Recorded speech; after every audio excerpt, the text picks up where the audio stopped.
Hi, I'm Ashley Swartz, CEO and founder of Furious Minds. Email me at ashley@furious-minds.com to continue this conversation.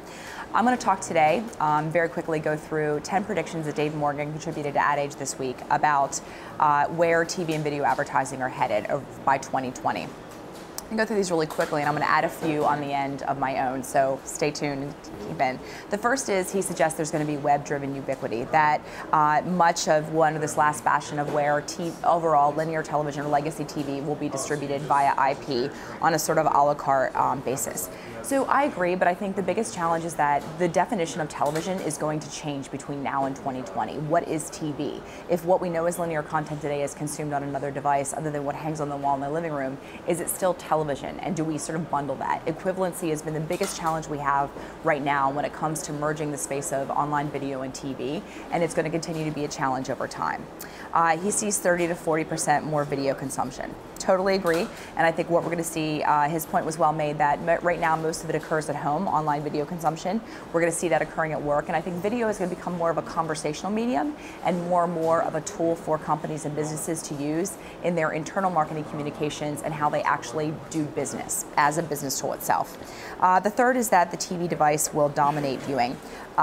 I agree, but again, I go back to the fact that what's TV? I'm not sure it's going to be the time on the wall, because I think more and more we're becoming more mobile as a society, and I'm not sure that actually this idea of that 55-inch screen being on the wall, being the primary place we consume our media, is going to remain. And data shows that year over year, time spent viewing television is decreasing, while total time spent viewing video is increasing. Number 4 was that multi-channel packages will still prevail for networks. So 70% of viewing will still be tied to multi-channel subscription packages. Totally agree. And I think the biggest issue is that there is an incredible, nobody's sort of figured out the economic curve or done the modeling in regards to what the tipping point is for a la carte content sales versus a subscription and a bundle package. And at the end of the day, operators have such an incredible legacy investment. If you look at how much they have invested in their infrastructure and how much more expensive it is to deliver content over IP versus the fact that in legacy cable infrastructure, there's no incremental cost to serve. Every sort of new subscriber really flows right to the bottom line because they've already deployed all of the cable and it's laid, it's ready to go. All we need is the only incremental cost is a set-top box. I think that's a big business challenge that we need to figure out. Ad dollars follow video viewing and screen impact. Absolutely agree, but I think the big issue for advertisers is going to be equivalency and how do you actually, also looking at the sequence across devices. This is something I've been thinking a lot about but haven't actually figured out or cracked the nut on, is that media sequencing and consumption, right? So when I watch television, I'm on a second screen and then I've got a third screen. You know, when you talk about actually delivering a marketing message, what's the cadence, what the sequence of delivering, knowing that audiences now are ebbing and flowing and viewing across multiple screens in real time.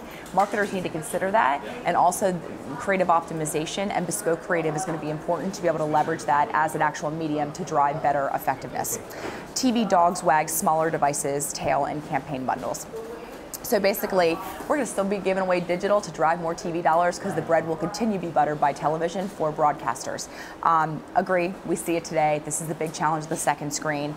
I think, but what will change is if in fact, like Nielsen suggests, that if we do get to a place where we have an eGRP or an online campaign rating object that does equate or find equivalency of online video audiences to television, and broadcasters start to use online video for make goods because they've seen a decrease of 15% season over season of audiences, and time spent watching linear television is down, although, you know, we said overall video consumption's up.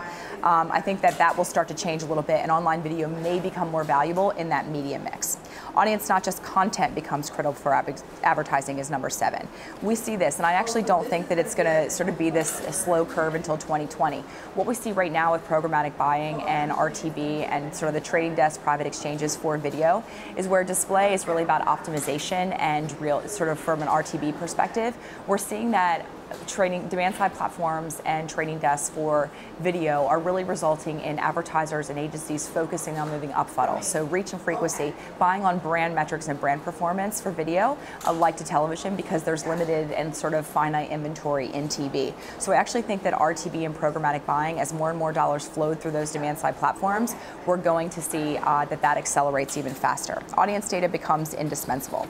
Totally agree, but I think right now we're at a place where there is a fire hose of data Agencies are disrupted. The media planning process is forced to adjust all this information, and yet buying still remains somewhat the same the business it's always been.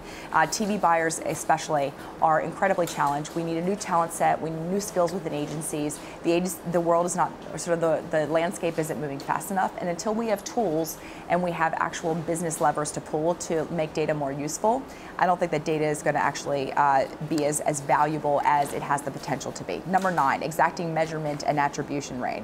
Totally agree. Biggest challenge of CMOs is sort of demonstrating to their fellow C-suite the value and ROI on investment in marketing and advertising. And considering the average tenure of a CMO is less than 36 months, probably not doing a great job. So we're going to start more and more to be forced to talk about media in regards to KPIs and business ROI, and less about the sort of narcissistic, standard of today is to talk about media performance and success and how well we do our jobs based on the measurements of success we've defined, click-through, etc.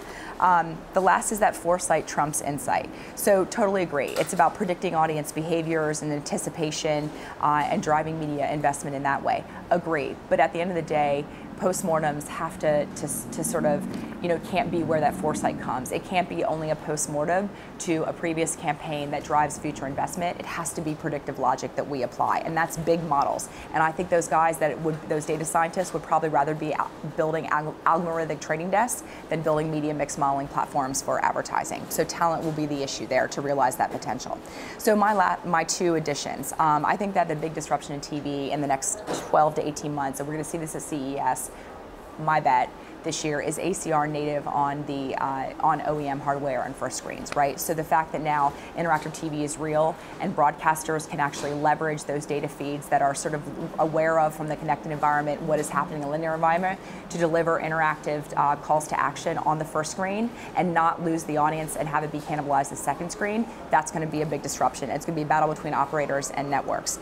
And the last thing is that I think that operators are going to have to shift from this sort of TV everywhere paradigm to video everywhere, where they have these all-you-can-eat broadband packages. They are finding additional ARPU, and increasing ARPU is difficult. There's sort of no real opportunity for incremental revenue because premium VOD has not taken off. I think you're going to start to see that operators are going to look more and more towards distributing and rather aggregating and distributing online video content as part of their offering, so a video everywhere proposition, because they need a way to monetize that in order to be able to keep up with the cost of delivery.